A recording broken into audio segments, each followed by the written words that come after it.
Welcome to this lecture of the course in Game Theory. I'm Leonardo Badia, the lecturer of this course. So in today's lecture, we discuss a sort of side topic that is not found in many textbooks. So if you are following through Tedelis' book, this is a sort of an extra lecture, which is not specified there, but it seems to be a good moment to make this digression, which is called Constitutions. And subtitle is Trying to Unify Preferences. Why? Because at this stage, some engineers might have this doubt. I keep saying that the problems that we face in game theory are complicated because we have multiple objectives and multiple agents, so multiple optimizers. So it wouldn't be an engineering consistent way of dealing with such a problem to unify everything into a single agent problem. So what if instead of having different people with different agents, with different preferences, we have a single society, a holistic concept that covers everything? Well, this is actually not a new problem. It's something that is very important in political systems.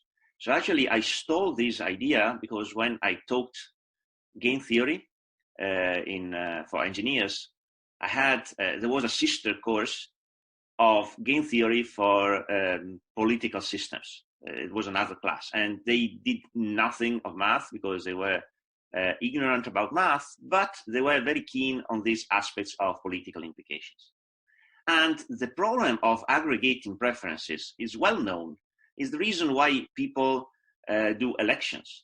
So when we need to decide who's going to govern a country in a democratic society, we generally go for merging the preferences of the people into a single leader that should be representative of the entire population. So the definition that we look for is that of a constitution, which is also a legal term. We say that a constitution or a social welfare function is something that maps a set of n rational preferences into one.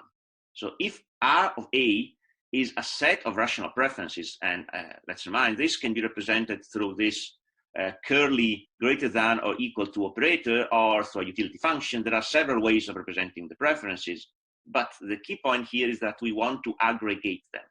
We want to unify them. So a constitution is something that takes a profile of n individual preferences and derive a unique social preference. And this is something we do very often. I mean, at the beginning of the course, I mentioned Italians don't put pineapple on pizza. And I kind of abstracted the preference of Italians as a whole. So, of course, each Italian has its own preference. But if we make a survey, probably the vast majority of Italians will say, well, don't put pineapple on pizza. So it is a good idea to say, well, Italians in general don't put pineapple on pizza, even though for sure there might be some, somebody who does not deserve to be called Italian, but somebody in the population that disagrees. Okay, just for the sake of notation, note that this preference is a binary operator. Right? So I say that A is preferred over B. So to represent it mathematically, a binary operator is actually a subset of the Cartesian product of itself with itself, of a set with itself. That is, if I want to define the preferences of a set A, I can list all the ordered pairs X and Y for which X is preferred over Y. So mathematically speaking, if you want to really nitpick, a binary operator is over set X is a subset of X squared, correct? So this is the explanation for this last row in the slide, where I say that if I restrict a preference over set A, I restrict it to a subset Y, I will write the preference is restricted over Y. This is incorrect because the restriction is not over Y, it's over Y times Y. That's, really nitpicking, because I think everybody understands that this means the preference is restricted only over the elements of set Y. But it's imprecise The real definition is that when I restrict a preference over a set Y, I mean that both elements that are in the connection are belonging to set Y. Okay, that's for the sake of mathematical precision. Otherwise, I mean, people can complain I'm sloppy in my math. Okay, so the question is, what properties should constitution have?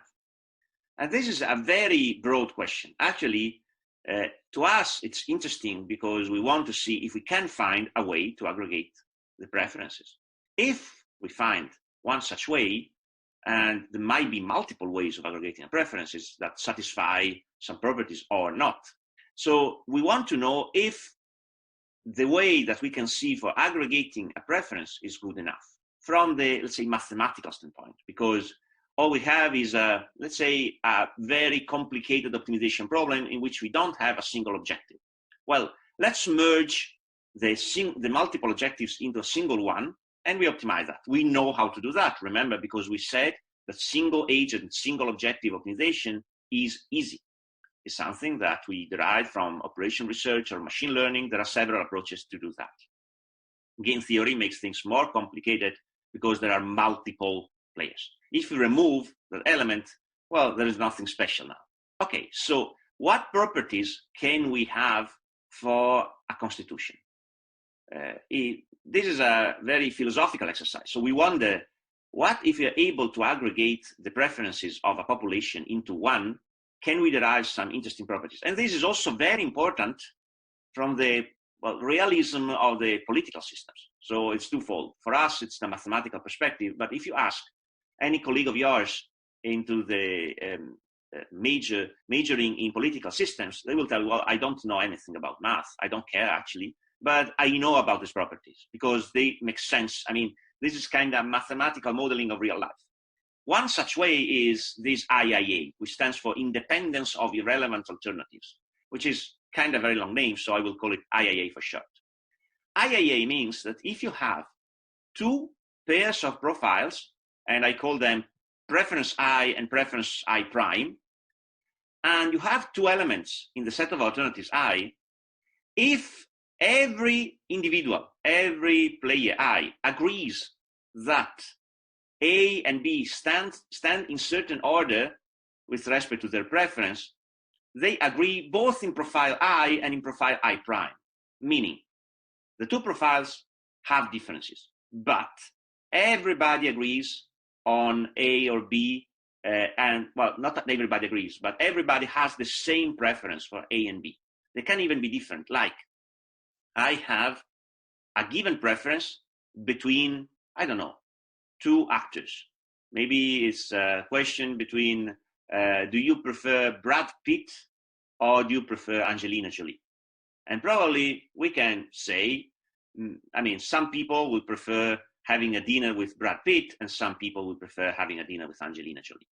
Okay? Then if we put some other actors into the mixture, it can be different. Like I put also George Clooney in the mixture. Okay, some people now in profile I say they prefer Brad Pitt over George Clooney. Some people prefer George Clooney over Brad Pitt. And some people prefer also George Clooney over Angelina Jolie and so on and so forth. But in the two profiles, every one preference between Brad Pitt and Angelina Jolie is the same. So if they prefer Brad Pitt in profile I, they also prefer Brad Pitt in profile I prime. If this holds true, this implies that the final result of the population, the aggregated result in preference of the population between the two alternatives A and B is identical for the two profiles. So remember, this F is the constitution, is kind of a function that takes preference profiles as input. And these two preference profiles are different, but they coincide when restricted to A and B. If you only compare A and B only, the preference in profile I are the same as in profile A prime. This justifies the name. So the other alternatives are irrelevant. So if you ask, so to know if the population prefers Brad Pitt over Angelina Jolie or whatever, or they prefer Ronaldo over Messi, or they prefer pizza over spaghetti, well, you just ask them this. do you prefer Brad Pitt or Angelina Jolie? There is no need to ask irrelevant questions. So this seems a very logical expectation for a constitution. Like when you ask people if they want to be governed by, I don't know, Donald Trump or Joe Biden, you ask them this. You don't ask them, well, and what about Angelina Jolie? Well, she's not in the competition, so why does it care? So what does it matter? In the end, the choice is limited between A and B. If you want to know if the population prefers A over B, what do they think with respect to another independent, irrelevant alternative? C does not matter. Okay, so this is a property that a constitution can have. We would like to see the decision between A is preferred over B by the population as a whole, by the society, be only influenced by what people think between A and B. Okay. Another property is Pareto efficiency. We already defined Pareto efficiency in another context, and this follows the Pareto criterion, again invented by the mathematician Pareto. We can say that a constitution is Pareto efficient if a constitution applied to a list of preferences, a profile preference I, where everyone prefers A over B, this implies that the society prefers A over B. So once again, in the Pareto efficient constitution, we have this simple property that we again expect to apply, that you ask a population, do you prefer Brad Pitt or me? Do you think who's more preferable, who's more handsome? Of course, everybody agrees that I am more handsome than Brad Pitt. So the society as a whole, including Brad Pitt himself, so the society as a whole will tell that I am more handsome than Brad Pitt. So if everybody agrees on that, also the society says so. It makes sense. So this is called Pareto efficient because, again, the idea of Pareto efficiency means that if something is better for everyone, then let's go for it. So if everybody in the society agrees I am more handsome than Brad Pitt, let's replace Brad Pitt with Leonardo. Okay. Other properties. So these two are kind of desirable properties. One not so desirable property is to be a dictatorship.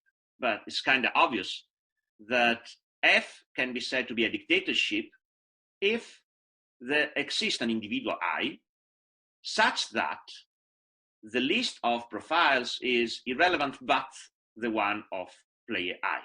So if there is a preference for the individual I, this is also the preference of the society as a whole. So example comes to mind, of course, well, probably he's not doing that well, but some North Korean chubby individual, if you ask the Korean society, is this haircut better than this other one? Well, they ask this individual. And this individual says, no, this haircut is better. So everybody agrees in the society then that this haircut is better. In reality, they don't agree.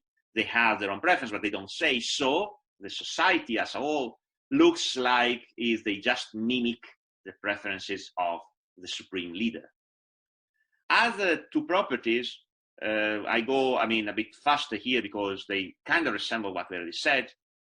A property is, constitution is monotonic if there is, when there is a single individual changing the preference and scoring something better, the society does not make it worse. So let's say everybody compiles a list of the favorite movies for this year. And they say, well, movie number 1 is my favorite, movie number 2 is the second best, and so on and so forth. And another individual says, no, I have a different preference. Of course, each one of us has its own preferences. But after we extracted who deserved the, Oscar for the best movie, which is the aggregate made through some function, and, there are, the Oscar works exactly like this. There are some voters, and they combine this vote with some weights accordingly. It's not just they count who has the most votes. There are some influencers and so on, but it doesn't matter. We'll see this in a while. But if we aggregate the individual opinion of the people into a single societal preference, we get the best movie of the year. Okay. Now, let's say that after we decided this, there is some of the voters who submitted the ranking and say, look, after rewatching this movie, I thought it was that very bad, but it's not that bad. So I'm going to rank it higher in my ranking.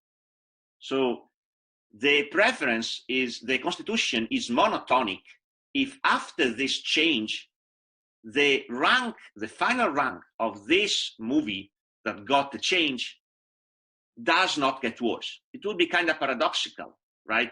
You see all the rankings and one individual say, well, actually, I want to improve my personal ranking of this element. And as a result, the society make this worse. It cannot be, right? It should either stay there where it was, like it was second place. Well, it cannot become third because somebody says, no, this is actually a better movie than I thought. It cannot become third or fourth. It can stay second, or it can become first prize now. Okay. So this is if the Constitution is monotonic.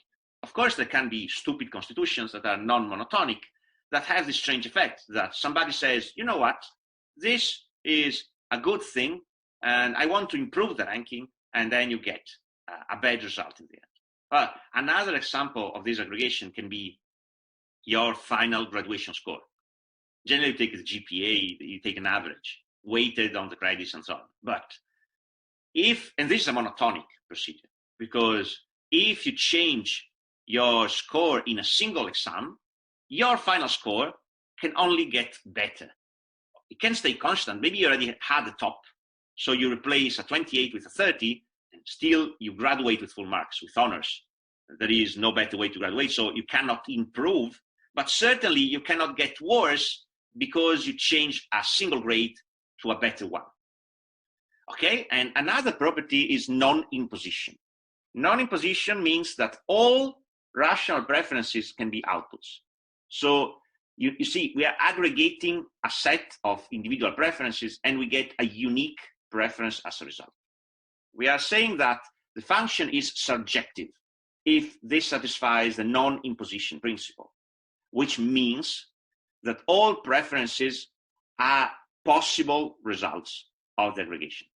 There is no individual preference that is prevented from being the result of the society. So again, this seems like a logical requirement for a preference, for a constitution, because if you're saying, well, no matter how we aggregate the result, there is one list of preference that we don't want to get. Like, let's say we want to determine who is the winner for, I don't know, the Serie A football championship. And we say, well, depending on how did they get the matches, maybe there is a procedure which is they make some points when they win, they make some points when they draw, and they make 0 points when they lose, and then there is an elimination round or whatever. Okay. This is an open competition, so everybody can win. And everybody can also arrive second place, right? Depending on how they do in the matches. Would it be crazy? Yeah, it would be if some team are, let's say, prevented of being third. So it is okay if the ranking is, I don't know, Juventus first, Inter second, and Atalanta third. But Atalanta cannot be second, either first place or third. That would be crazy, right? I mean, why? So if this happens, there is an external imposition, not only that someone is forbidden to win, which is, of course, a normal example. You think, okay, whatever happens, this guy cannot win. So whatever the individual scores say, we're not gonna let him win. Or this also includes cases, well, he cannot be fourth place. No matter what happens, it cannot be fourth place. It can be third, can be fifth, but not fourth. That's kind of dumb, right? So once again, this is a kind of logical requirement. So now we're gonna play this kind of game. Of course, we have given some definition of sensible requirements, and we would like to see, okay, can we get one such constitution? Well, there is a theorem derived by Arrow in 1951, so it's already an old result. And Arrow proved that it is impossible to design a constitution that is not a dictatorship, which is something that we would like to have, is monotonic, and satisfies IIA and non-imposition. And after a sort of manipulation, he derived a simplified version. In 1963, he derived another theorem that basically says the same thing. So if you have a constitution that is Pareto efficient and satisfies IIA, remember the first two requirements, which are quite logical, then this must be a dictatorship, which is kind of surprising result. Because, of course, you didn't notice this, but a dictatorship, it is a very bad constitution, of course, to have. We don't like dictatorships. We are democratic. But a dictatorship actually satisfies all this. Like, a dictatorship satisfies independence of irrelevant alternatives. For sure, because, well, if you want to know if A is better than B, you simply ask the dictator. Whatever the dictator thinks about another alternative C, it does not matter, because the final preference is exactly a copy-paste of its own preferences. So if C does not matter for the dictator, C does not matter for the society. So this is satisfied. Also, strangely enough, a dictatorship is also Pareto efficient. In that case, it would be a benevolent dictatorship. So if you ask again our chubby Korean guy, he will say, well, I'm not a dictator. Actually, I have my preference. It happens that every individual in my country has the very same preference. So we are doing nothing wrong. We're just copying my preferences because they are the same of the society. So if you say the dictator prefers A over B, well, if you say everyone really prefers A over B, also the dictator, which is an element of the population, does so, and therefore the society prefers A over B. So you see there is a different cause effect in this procedure, but the result is the same. It is true that a dictatorship is Pareto efficient, because if everyone in the population prefers A over B, then the society prefers A over B. Of course, things get a bit awkward when everybody but the dictator prefers A over B. Then the dictator prefers instead B over A, and the society is said to prefer B over A just because the dictator says so. But this case is not contemplated in the definition. According to the definition, if everyone prefers A over B, then the society prefers A over B, and this is true for a dictatorship. And also, you can check this satisfies monotonicity and non-imposition principle. So the key point here is that a dictatorship is, however, not a very, it doesn't seem a very fair way of satisfying these actions. It is, a cheap way, and probably not a very satisfactory one, because we cannot simply say, well, let's go for a dictatorship. So in short, these principles that you want in a sensible aggregation of preferences are impossible to satisfy unless you go for a dictatorship. And this is very important in political systems. It is an often dubbed quote by many political system experts that, well, democracy is not very efficient, it's not very good as a system, but is the best that we have, because the alternative would be to have a dictatorship, which nobody likes, apart from the dictator, of course. The dictator, of course, loves to be in command, but a dictatorship is generally not a very good choice. So this from the political system perspective. From the mathematical perspective, it means another thing, that whenever we are trying to aggregate different objectives of different individuals in the optimization problem, so we say, what's the matter? We have different people having different preferences. Why don't we aggregate all of them into a single one? Well, if we do so, it's two options. Either we aggregate by just copying one of them, which will be, an aggregation, a very degenerate one. It is like, okay, we ask one random guy, we nominate him the dictator, and we go following his preferences. We ignore the rest. Not a very, engineering way of solving the problem, right? You have three objectives you want to merge. Well, you basically disregard two objectives. You just take one. Or there is another version in which you try to merge all of them. Well, you get some paradoxical effect. And I'm saying paradoxical in the sense that, some outcomes that you don't consider to be very sensible because you are violating these principles. And I will give some example in the following. Okay, now in the first part of this lecture, we argued that, if we aggregate the preferences of a population into a single one, we get some paradoxes. And this seems to contrast with our intuition, because there is a very common procedure that you are getting in a democracy, which is elections. Elections are mechanisms designed to decide who is governing a region, a province, or the entire nation. And they seem to be fairly immune to paradoxes, right? Or are there paradoxes? Are there some contradictory results? Well, if you look more carefully, there can be some paradoxes. In particular, sometimes you have a leader who become the leader of a nation without being the most preferred politician by the entire population. This was the case in America last time. Because of their constitutional system, their election system, they elected a guy who didn't have the majority of votes. And that's not the even the easiest paradox you can find. You can find much more complicated paradoxes. And I'm using the term paradox as the original Greek word paradoxa, meaning contrary to the common sense. So something that seems surprising. I mean, it follows from the mathematical definition, but it does not feel right. Let's see what happens in the election system. And this, by the way, holds true for other systems that are not elections, like a championship of sports. I already quoted this example. In championships, you have multiple matches, like in the Formula One Grand Prix, you run different competitions and you decide who is the winner at the end, which is not really the one who has won most Grand Prix. And the same for a tournament of sport. You have different matches and you decide who is the winner of the tournament based on how they perform in the individual tournaments. It's not a battle royale. It's not everybody against everybody else. There are matches and eliminations, and there is a winner awarded in the end based on how did you do in the individual competitions, right? So once again, this is similar to an election. And we will discuss, this is relevant for engineering purposes. So if you have an engineering problem, you have multiple objectives, and you want to decide what is your eventual objective. Let's see some example in this sense. Before everything, let's discuss what is democracy, because I mentioned in democracy we have elections. And democracy is probably a very easy word to define because it simply means that the people are ruling, because demos krate means people ruling.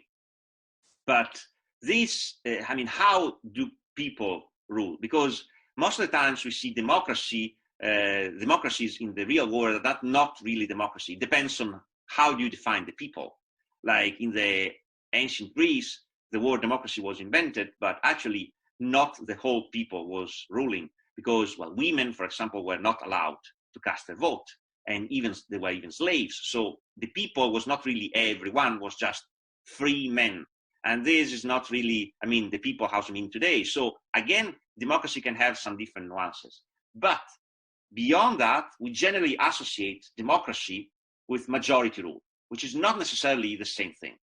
And what is majority? Because it is probably very simple to define democracy. Sometimes you even say, well, let's go out for lunch. You are 5 students going for lunch, and 3 of you want to go to one restaurant or one canteen, and other 2 want to go somewhere else. So you say, well, sorry guys, it's 3 against 2, and that's the rule of democracy. And what they're really meaning is that, well, this is majority. The majority of us want to go there. So the minority, well, should comply with this and accept the result. However, this is fairly easy when you have 2 choices. You have A versus B. You can really indeed cast a vote and say, who prefers A, who prefers B? Sorry guys, majority wins. But what happens if you have multiple choices? So let's see you have an election system. You have a system where you have 3 voters and 2 candidates with these preferences. And it seems quite reasonable to say, well, A is the winner and B is the loser because 2 people prefer A over B. So in a democracy, you should choose A as the winner, maybe the president, maybe the restaurant where to go eat, and so on and so forth. Okay, what happens if you have 3 choices? Now, you have 3 candidates or 3 restaurants or 3 possible choices. And let's say the preferences are like this. If you cast a vote, you probably still think that A is the winner because A not only has 2 votes out of 3. You see, voter number 3 despises A. For him or her, candidate A is the worst.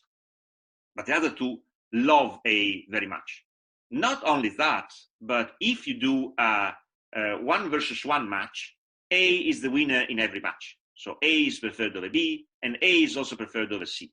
So according to the definition we gave before, it would be Pareto efficient to say, well, let's go to restaurant A because, sorry, not Pareto efficient, but it is, well, majority rule anyways, that everyone prefers A over B. No, not really. 3 does not prefer A over B. But still, according to democracy, according to majority rule, 3 is the only one he should accept or she should accept this result.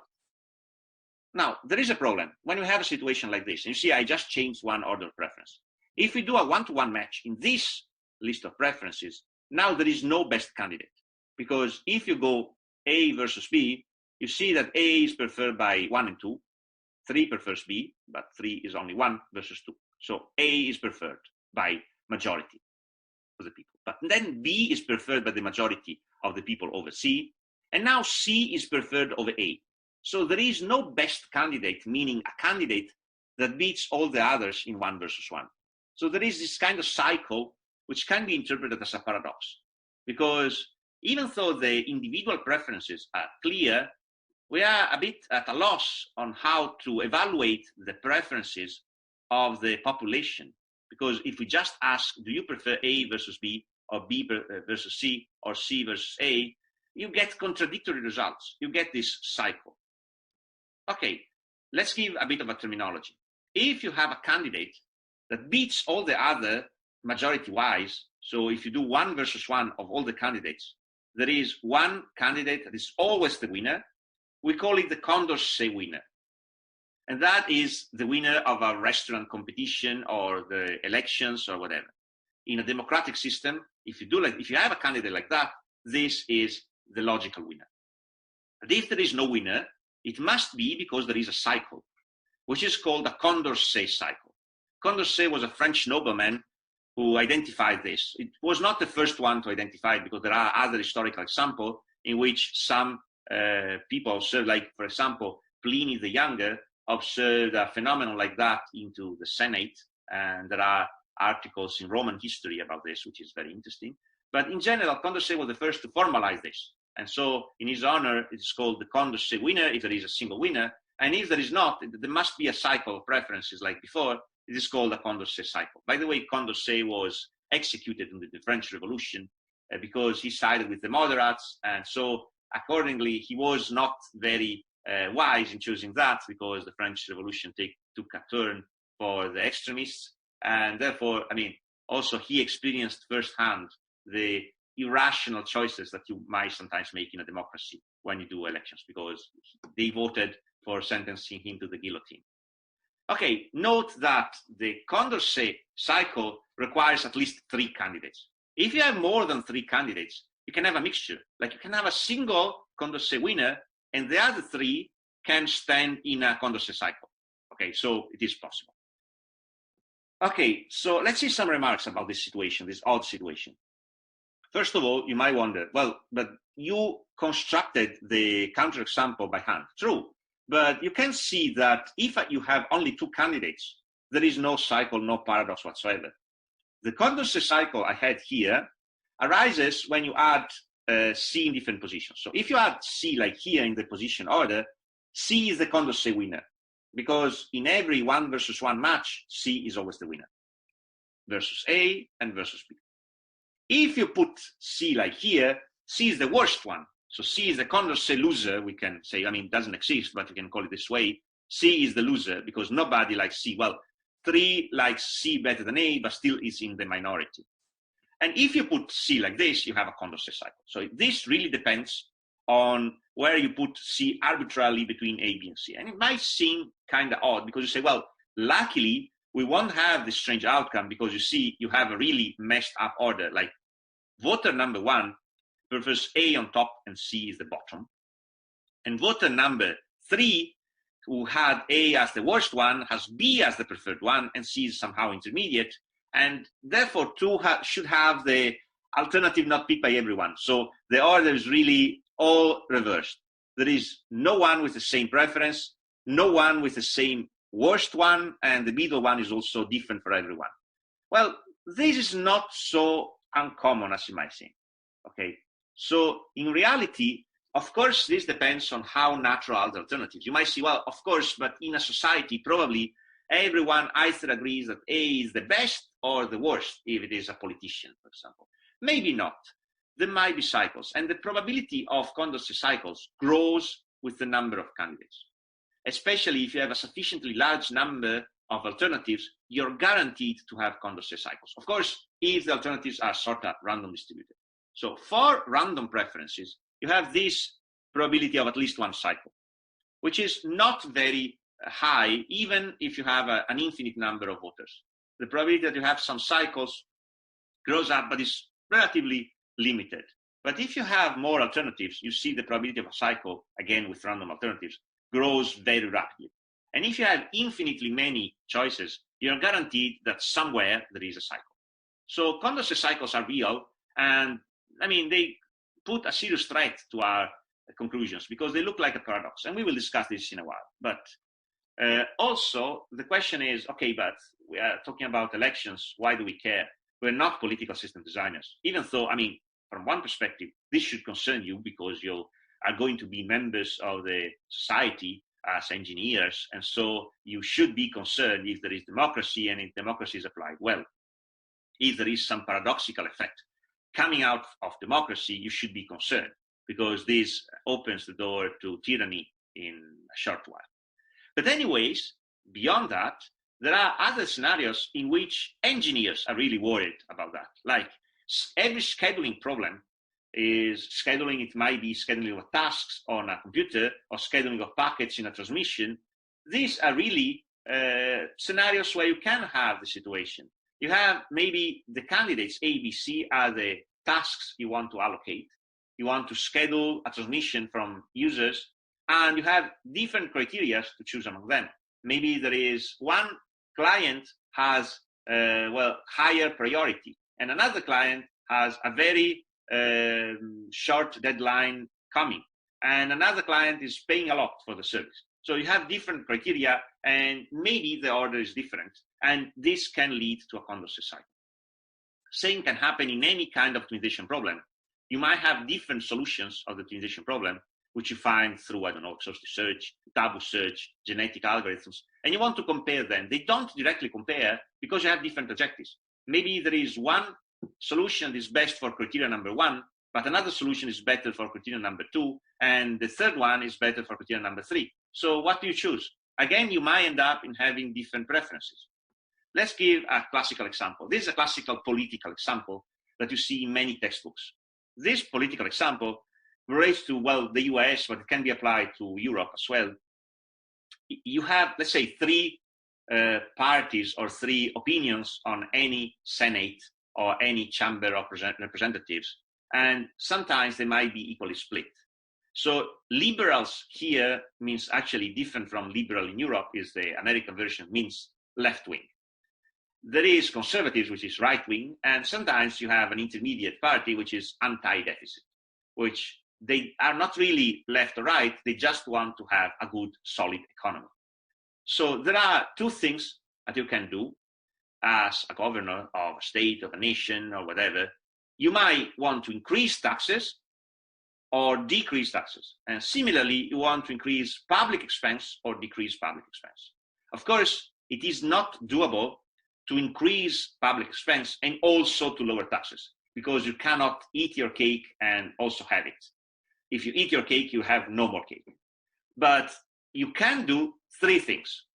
One thing that liberals want to do is, okay, we should concentrate the powers in the state.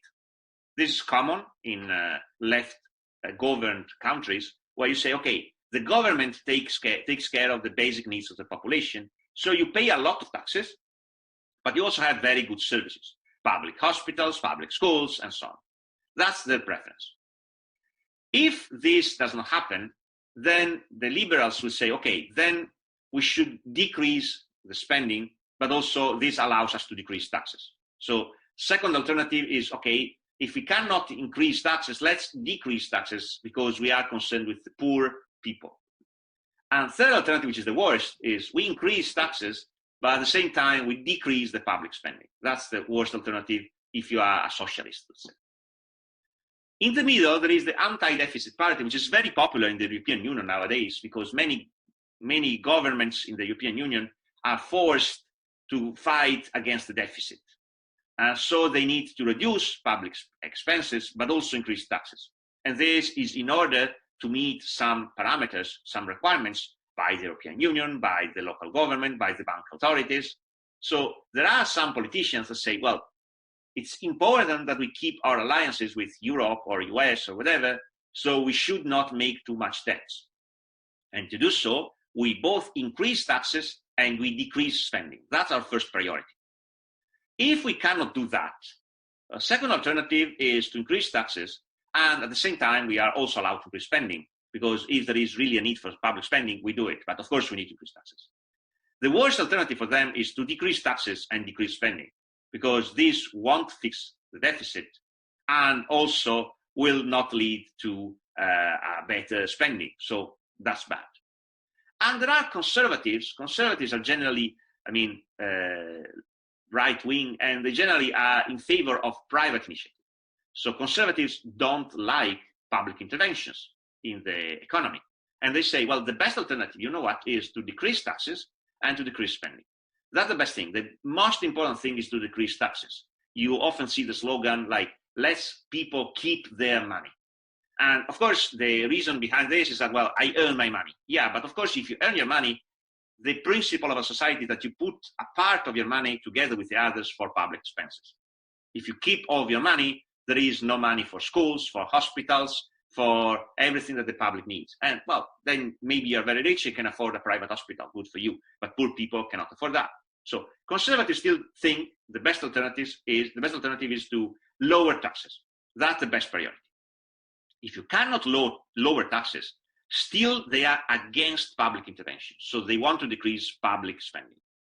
And the worst alternative for them is the green one, where taxes are increased and spending is also increased, which is a socialist principle, right? And conservatives hate that. Okay, you see that this is very logical. All that I said is very logical. You can find politicians who say, well, I totally agree with the line of reasoning. I consider myself to be a liberal, and I agree with the order of preference you say. But if you have a parliament in which you have the senators or the deputies split 1/3, 1/3, 1/3, if you do democratic voting of the initiatives, you will see that, well, the parliament as a whole prefers the green one over the orange one, but also the orange one over the black one, but the black one over the green one. So again, a paradoxical result where you have a Condorcet cycle.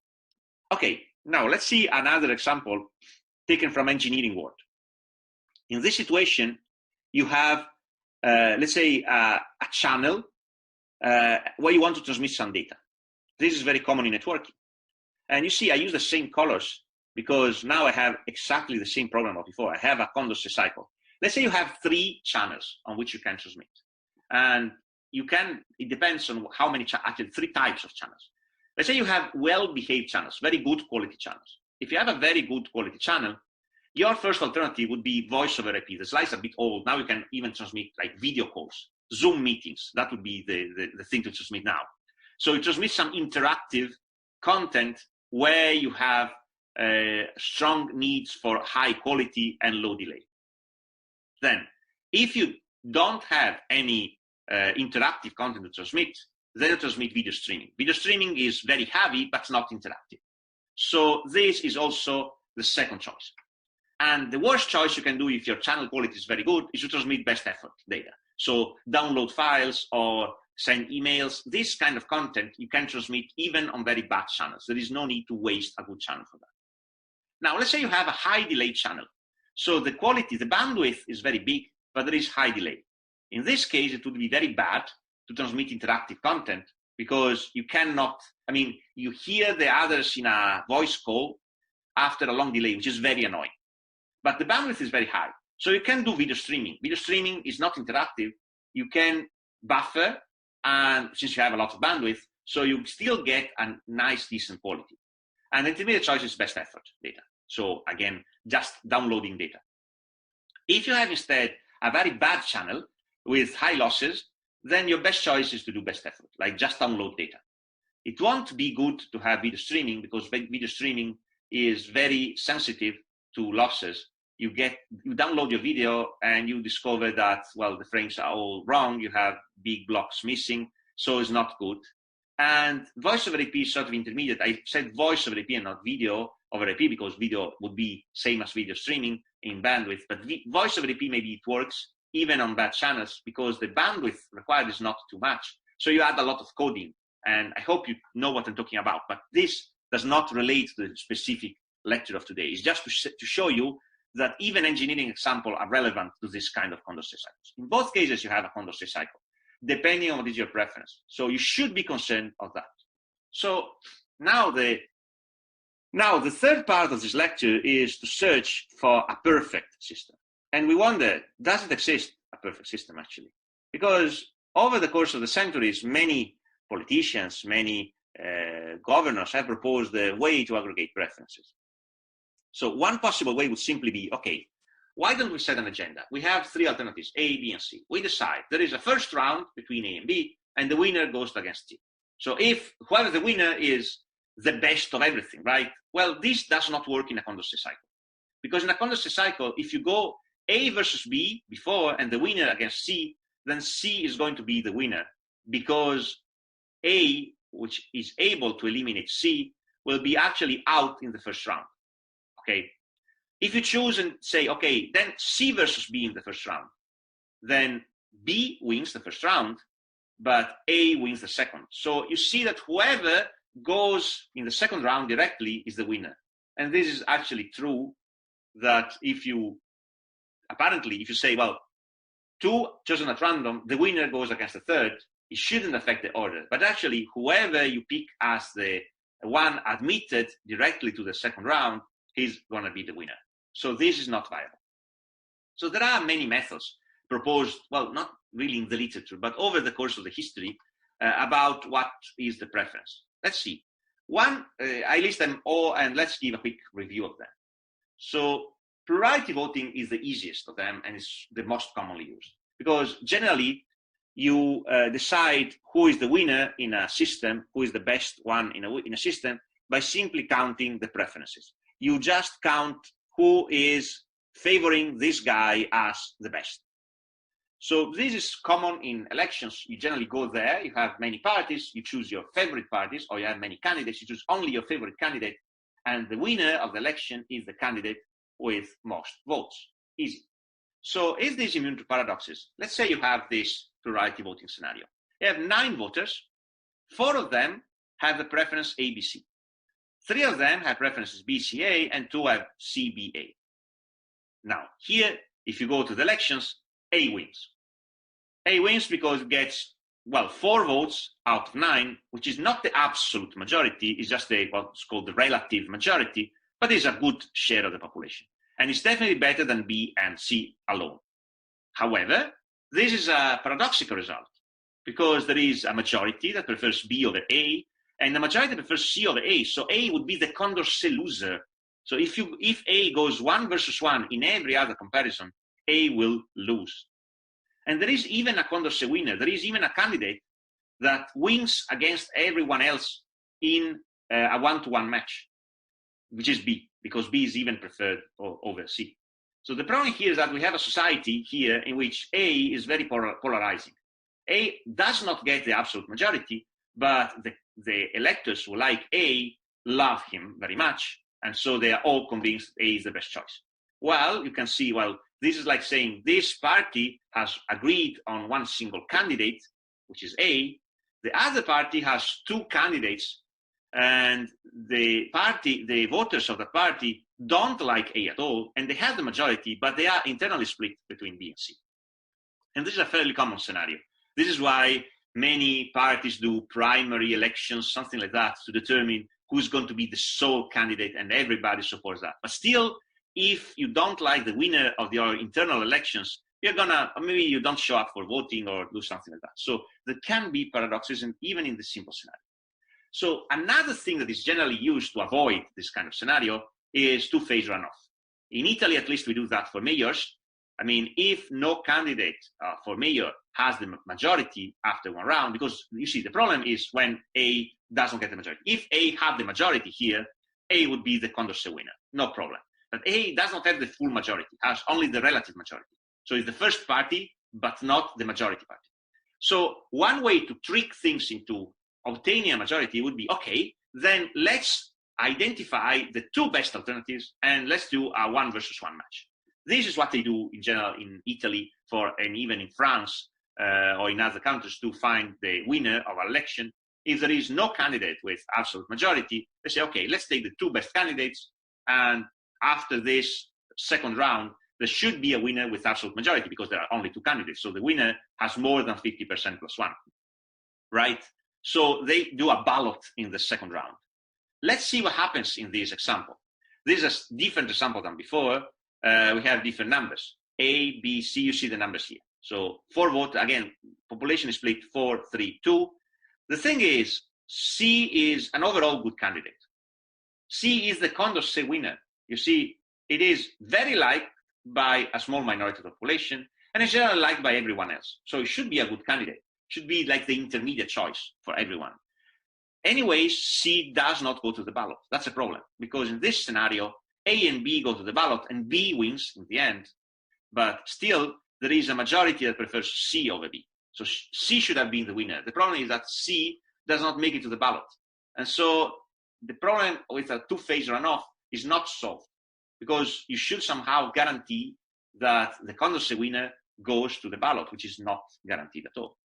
So another version is the Borda count. The Borda count is that Borda is actually a name, is a count, the Count von Borda, which was a nobleman, but a German nobleman, which was opposing Condorcet ideas.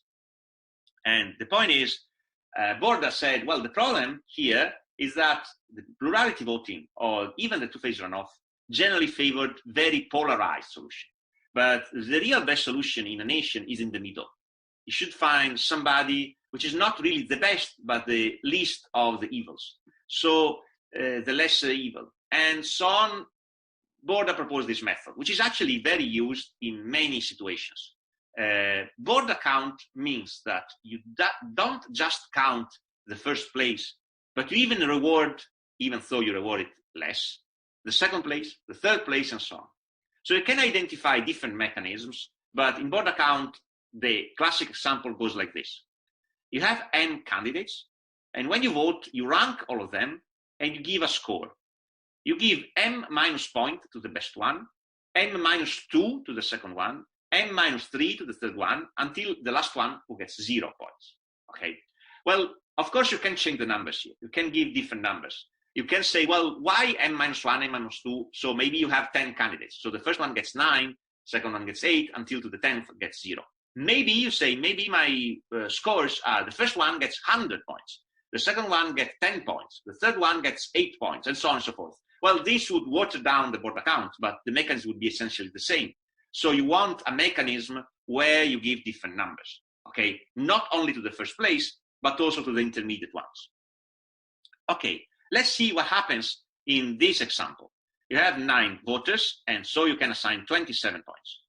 In this scenario, if you get this order, you see that B is the winner because B gets 12 points. However, if you go considering that A has the majority of the votes, the absolute majority, A should have been the winner because A is the Condorcet winners. So that's, one counterexample I made up myself, but you can find other examples where things don't go right. Of course, you say, well, the problem is that you are giving too many points to the second place. Maybe let's give fewer points. Well, then you will find another paradox, which is either way or another. Either you reward the first place too much, like the plurality voting, or you reward the second place too much, as in this example. There is no way out. Also, Borda count has another problem. Borda count, by the way, is very used in sports, right? Because I mentioned, championships or the Formula One is really or tennis tournaments. To determine who's the number one, you get different points depending on how you rank. You don't get only points for being first place, but you also get fewer points for being second place. Of course, the order is kind of arbitrary, but the first place gets more points. Second place gets less points. Third place gets even less points, and you can go on very down in the ranking, and maybe even ranking 10th gives you some few points.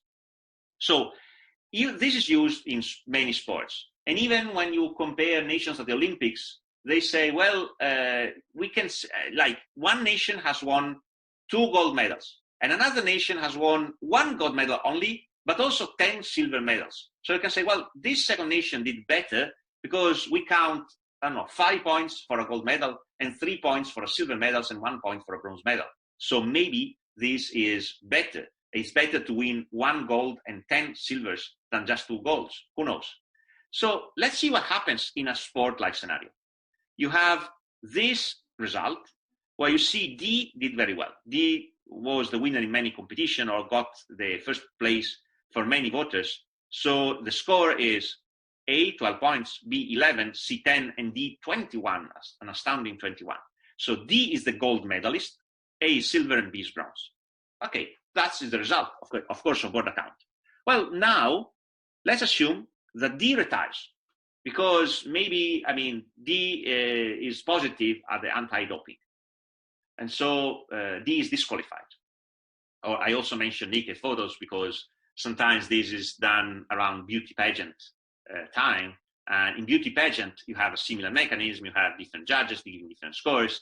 And then you discover that the winner of the beauty pageant has done some nude photo shoots. And so she's disqualified because apparently it is fine. Beauty pageants are very hypocritical contests in which you should be pretty and beautiful, and so you're treated like a piece of meat, but you cannot pose naked because reasons.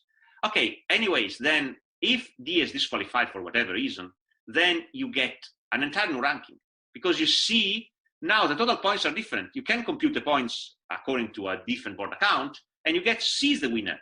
C was even out of the top 3 before, and now C is the new winner.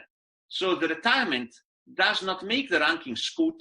It's not like, well, A was silver and now A becomes gold because A was the second place before D. No, A, after D's retirement, A becomes bronze. So remember the monotonicity assumption. So now A is made theoretically better because you have one fewer competitor in the competition, but this has a negative effect on the ranking of A, which is kind of strange, right? Another variation that you can consider is approval voting. Approval voting is, well, a situation where you cannot only say the best one, but to say the top 2 or top 3. There are other systems in which you're allowed to give more than one preference. And every preference assigns 1 point. So this is even more extreme than board account. It's like a board account where the first and second place get 1 point, and all the other places beyond the second one get nothing. This is also a valid system that is used sometimes in all the elections where you need to put 2 names on the ballot, maybe. Okay, let's see another example, again with 9 voters. You see that here, you decide maybe that the top 2 votes count, okay? So here, you see that B wins if you just count the top 2 votes, because B is the one with most 2 votes, okay, in the first 2 choices. Actually, only 2 people like B the most, but B is second place for many. So B is the winner. What if you do the top 3 approvals? Top 3 approvals, now C wins. Because top 3 approvals is like saying, well, just tell me who you don't like. And C is not disliked by anyone. So everyone, accepts C as the, not the most terrible choice, but nobody really loves C. So C is not first place by anyone, is only second or third place, and many people consider it in the third choice, but no one consider it last choice. So top 3 approvals, C wins. So you see, depending on if you say top 2, top 3, you change the result. And even worse, what if we did the top 1? Top 1 would be like the plurality voting. And plurality voting, well, A would be the winner. And in this scenario, if you do the board account, D would be the winner. So really, you see that you can design very complicated examples in which the winner is very different depending on what method you choose for choosing it. Also, there is another problem that I can show you, and this calls for a mechanism called instant runoff. Instant runoff is a generalization of the 2-phase runoff that we discussed. And the first point I want to make here is that, well, you don't have to learn all of these names and methodologies. The point here is just to show you that there is no single good methodology that works. All the methodologies have their paradoxes and they lead to some problem. And there is another problem with making more phases like ballots, like in mayor elections, And this holds true in general, because you might wonder, well, the problem with the two-phase runoff that we saw before, it was like you have 15 candidates and you eliminate 13 of them for the second round, because in the second round is only the two best candidates. And this, of course, leads to some paradoxes. What if the best candidate is eliminated? So to avoid that, the idea would be, okay, let's do an instant runoff. An instant runoff means you don't do, the two best candidates only. You eliminate one by one the worst candidate. This should leave the best candidate in the competition always, right? Well, that's true, but there is a further problem that I'm going to show you. So the instant runoff works like this. You have n candidates, you eliminate the worst one, you're left with n minus 1 until you reach the majority. So we can reach this a simple example with just 3 candidates. So if you eliminate the worst one, we get the best 2, and among the best 2, there must be the majority, right? So in this example, candidate C is eliminated because C is the worst one, and the vote of candidate C go to A. So A is the winner because A instantly gains 5 votes. Now, let's see this problem. What happens if the last 2 voters, instead of voting for B, which is A's rival in the last round, they vote directly for A? If so, this causes A to lose, because now you don't eliminate C, but you eliminate B. And again, now A loses, even though his consensus is increasing. So you have more people giving A the first place, and this causes A to lose the first place. So you have a non-monotonic outcome, which is kind of strange or paradoxical. In short, I should stress that setting the agenda is really a powerful thing. And this is why you see in the political competition some parties that propose, oh, we shouldn't vote like this, we should change the vote and vote with this other system. And they often do so because they have envisioned that the system favors them or not. And in reality, this is very real because setting the agenda, depending on what rule you choose for voting, well, you get very different outcomes. Well, this is not entirely powerful. There are situations where you can't do much, but most of the times you can tweak the outcome a little bit. And this is true not only in politics, where we see it all the time, but can also be true when you, display your scientific results. You have found a new algorithm that is more efficient and also has lower computational complexity, but has more battery costs to execute. Okay, is it preferable or not? It depends. Maybe you put in more favorable light the best results over the computational complexity or over the power consumption. So all of these are different requirements, and the ones that you choose to highlight they make the winner for the competition. However, as I said, this cannot be all powerful because, well, if you have a Condorcet in a situation like this where A, B, C are in a Condorcet cycle and D is the worst, well, there is no sensible mechanism where D will win because D is really the worst for everyone, but the other 3 are in a Condorcet cycle. So what happens here is that D is always the loser of the competition. But if you do, like, now we have 4, so it makes sense to do a random pairing of a first round, like semifinals, and the winner goes to the final. Well, you see that the winner is always who goes against D first. And there are a lot of results in tournaments showing that meeting against a very weak opponent in the initial rounds gives you a boost for the final victory. Because you have, like, it's a usual motto among the 2 fighters, the third is happy, because then you have the other 2 fighting with each other and they make each other weaker, and you have a very easy opponent instead in the first round. Then you go to the second round almost unscathed, and the other 2, at least you eliminated a very strong opponent for yourself. In certain cases, it can even be the only one who could have defeated you. Okay, so this is another principle you see very often in sports. And now, again, in this situation, D is always the winner, but the order of ABC depends on how you set the agenda. So who goes against D is very unlucky. Okay, now, another consequence of the Condorcet cycle paradox is that you can cheat and get some benefit out of it. So let's see this situation. We have, again, our friends A, B, C, D, and A, B, C are in a Condorcet cycle. D is actually not in a Condorcet cycle. D is not liked by anyone. It's a very bad choice. But here we have seen that the winner depends on the system you choose. However, if you do, for many systems in this situation, A would be the winner. You see, A is a very good choice, the best choice for 4 candidates. A very good choice for the 3 candidates is a very bad choice for only 2. So it would make sense to me, I mean, even though it's not provable, it depends on the system, but it would make sense that A is the winner. You cannot really say A must be the winner because A is not the Condorcet winner. But let's say we choose plurality, for example. Makes sense, A will win. I wouldn't consider this to be a particular undemocratic solution. I mean, many people in the population like A, but not these 2 guys. These 2 guys despise A. For them, A is the worst. Okay, so the thing is, they can cheat and change their preference. They can decide to indicate B as the preferred choice instead of C. This causes B to win, because remember, the reason why A was not the winner, the plurality voting here has A without the absolute majority, but he was the winner anyways because the other 2 were split. So these 2 guys can say, well, what if we say we like B? B will win, and for us, it is a better result because B is not our best choice, but it's still a second choice, definitely better than A. And for these 2 guys, this is an improvement. So they obtained an improvement by cheating. Not very nice. Well, the first 4 voters can be very angry because the first 4 voters say, well, this is unfair. This is not your real preference. You prefer C, not B. And they protest, but they are alone because they are in the minority now, because the majority of the population claims to prefer B. The other 3 guys in the middle are very happy because for them, B is the best choice. So no way they prefer A.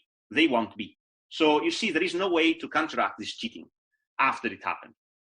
There is something that they can do, which is to cheat before the others cheat, because they can predict, remember they are rational players, they can predict that these 2 last voters do this reasoning because, I mean, they have attended game theory lectures, they are smart, so they can expect the last 2 voters will cheat. And so they say, well, you know what? We cheat before you. Now, our first choice is C, not A. And we change to CAD. This counteracts the cheating. I mean, at this point, the 2 voters do not want to cheat anymore because now the winner is C. And C wins even though C was not really liked by the population. C is just nominated by these 4 voters to prevent B to win. And for them, B was the worst. Okay, so it seems strange, and C wins only with 2 votes, but C is the winner. And again, these 2 voters are happy. These 4 voters are still happy because that's what they wanted, not to have B winning. These 3 guys are very unhappy because C is the worst for them. Nothing they can do because they are in the minority. However, they can cheat before everybody else because they can say, well, you know what? We really liked when A was supposed to be the winner. So let's say A is the winner. We don't mention C anymore. We don't mention B anymore, sorry. This makes A win again. But the problem is that, you see, it's very random. In the end, in this situation, which is not very, seems very natural. It can happen, something like this. In reality, here, all that matters is who cheats first. If you are able to predict that the others are going to cheating, you should cheat before them, which is kind of strange. I mean, elections are not supposed to be like that. I expect you to cheat, so I cheat before you. And there are extensions to Arrow's theorem. You can define a social function F to be strategy proof. Strategy proof or non-manipulable.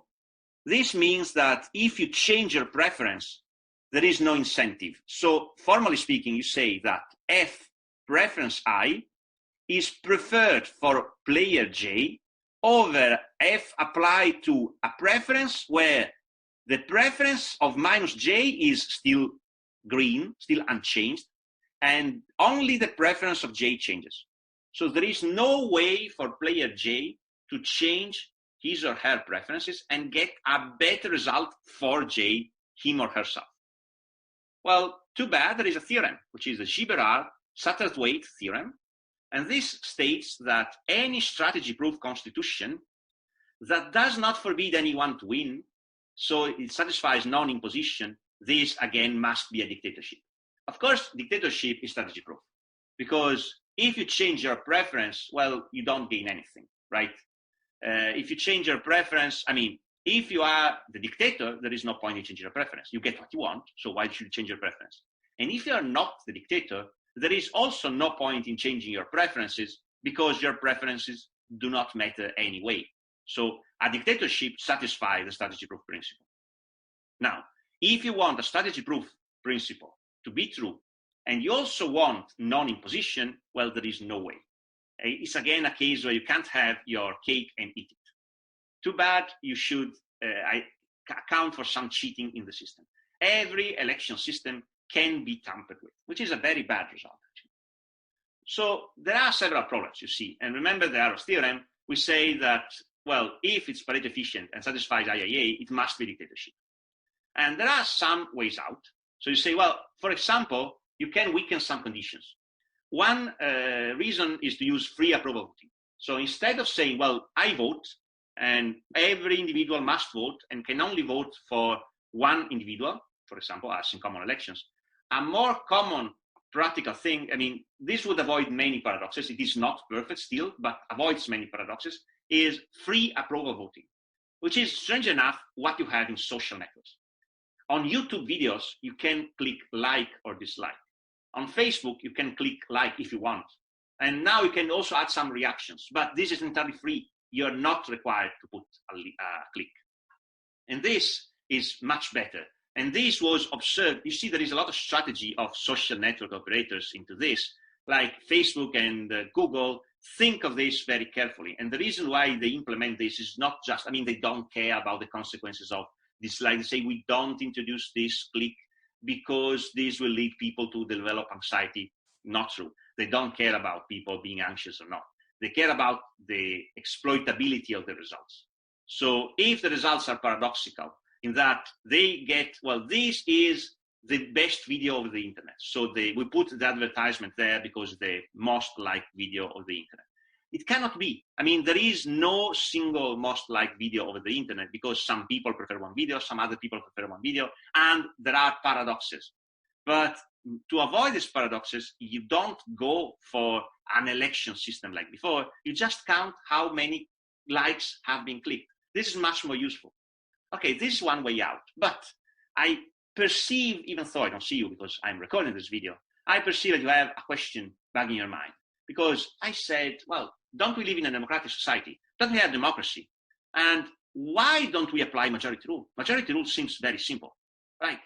I never mentioned this. We count how many prefer A over B, and we decide that A is preferred over B if and only if the number of individuals I for which A is preferred over B is greater than or equal to the number of individuals for which B is preferable over A.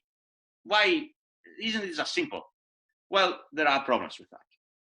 This is certainly Pareto efficient, for sure. This is Pareto efficient because if you say that everybody prefers A over B, the number of individuals for this would be the entire population, the number here would be 0. So the population will prefer A over B. Also, it satisfies IIA because you see in the definition of the majority rule, I didn't include any irrelevant elements. See, if you tell me, okay, A is preferred over B, but what about C? Well, C has nothing to do because I only count A versus B. So good. And I said, well, if you satisfy Pareto efficiency and IIA, it must be a dictatorship. This is not a dictatorship, for sure. So what's the matter? Did I find a contradiction in my lecture? No, the problem is that this is not a constitution. The majority rule is not a constitution. And this is why I kept it for the last, because it seems paradoxical. I kept babbling about constitutions, but majority rule does not create a constitution. Why so? Well, the reason is the majority rule is complete but non-transitive. Remember, I said this must be a rational preference. And majority rule is not rational. And the reason why it is not rational, it is complete, but it's non-transitive. Okay, it's not a transitive preference because you have Condorcet cycles. Condorcet cycles are clearly the violation of transitivity property, are situations in which you have A preferred over B, B preferred over C, and C preferred over A. So transitivity rule does not hold. So there are ways out proposed by economists. So Sen, which is another economist winning of the Nobel Prize for economics, Sen simply proposed, okay, we should concentrate majority rule over a situation where there are no Condorcet cycles. That seems the easiest way out. But remember, that's not easy. It's easier said than done, because in many, even technological scenarios, we have Condorcet cycles. If you are able to spot that there are no Condorcet cycles, then of course you should go for majority rule. It's also a very nice way of aggregating preferences, because it satisfies many nice properties. Okay, or other alternatives are more complicated. There are other economists proposing, like, you focus only on cases where the order relationship is not any arbitrary preference, it's some linear total order relationship. So you have a linear preference, meaning there is some description of the goodness of an element. Certain elements are objectively good or bad. It's not just a matter of subjective value. In these situations, again, you avoid Arrow's theorem. You can use majority rule at least. Okay. So this is another proposal. But in short, this is an open problem. So in the general case, you cannot aggregate preferences into a single one, unless you are in very special cases. And this is, I mean, good in a sense. I mean, it's a very negative result, actually. It's one of the worst results of the 20th century, because the expectation was to find a single aggregative constitution. But on the other hand, it's also interesting because it justifies what you're studying in theory. If there was this simple way out for aggregating multiple preferences, there won't be any need for game theory. Okay, and so this concludes this lecture.